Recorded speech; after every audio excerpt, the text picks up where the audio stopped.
মেশিনটা স্টার্ট হয়ে যাবে। এই যে কাঁচিগুলো আছে এগুলা দিয়ে ধান কাটে আর কি। তো এটা স্টার্ট কিভাবে করে বা এটা চালু কিভাবে করে এটা দেখো আমি। দেখো আমি যদি এটা উপরে দিকে উঠাই তাহলে হচ্ছে ভাই কাঁচিগুলো ঘুরতেছে। হ্যাঁ, কাঁচি এক জায়গায় দাঁড়িয়ে থাকলে তো আর ধানগুলো কাটা যাবে না। সেকেন্ড হ্যান্ডটা উঠাইলে এই গিয়ার সিস্টেমটা যদি সামনের দিকে দাও তাহলে গাড়িটা চলে স্টার্ট গাড়িটা চলবে। এটা যদি মাইজ বরাবর নিয়ে আসে আর কি, এটা মাইজ বরাবর আনলে নিউট্রালে থাকবে।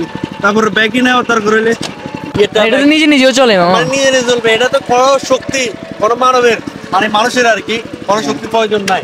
এই গাড়িটা এত সহজে চালানো যাবে এবং এত সিম্পল একটা গাড়ি দিয়ে কত টাকা আয় হতে পারে একটা সিজনে। আসলে যদি এটা হিসাব করে এখন যদি বলি দৈনিক 15,000 20,000 টাকা বা 30,000 টাকা কাটা ধান কাটা সম্ভব, এটা অনেকজন বিশ্বাস করবে না। যদি আপনারা এই মেশিনটা ব্যবহার না করেন, না হচ্ছে ধান কাটেন, ততক্ষণ পর্যন্ত বিশ্বাস করতে পারবেন না আর কি। মোট কথা হচ্ছে যে সহজ একটা আমি হিসাব দিই, হচ্ছে যে মেশিন এটা যে টাকা দিয়ে নিবে একজন লোকে, তার 2 গুণ টাকা এক সিজনে উঠবে।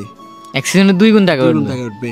মানে মেশিনের টাকা উঠে তার মানে আবার আরেকটা মেশিন কেনার মতন টাকা উঠবে। কিন্তু এটার জন্য পরিশ্রম তো করতে হবে, পরিশ্রম করা লাগবে। মেশিন কিনে আনি করে দেখা যাবে না, ধান কাটতে হবে। আমার মনে হয় যে ধরেন একটা মেশিন নিলাম, ওইটার মানে লাভ তুলে পুষে দিয়ে আরেকটা মেশিন যাবে, বিজনেস বড় করা যাবে, মানে বিশাল পরিমাণ একটা হবে। এটা আসলে আমি অনেকজনের সাথে কথা বলছি, এরকম রিপার মেশিন একজনের কাছে 5টাও আছে 6টাও আছে, এরকম লোকের সাথেও আমি কথা বলছি। তো সবাই ভালো থাকবেন, সুস্থ থাকবেন এবং টুইন ব্রাদার্স পেজটিকে ফলো করে দিবেন। আসসালামু আলাইকুম।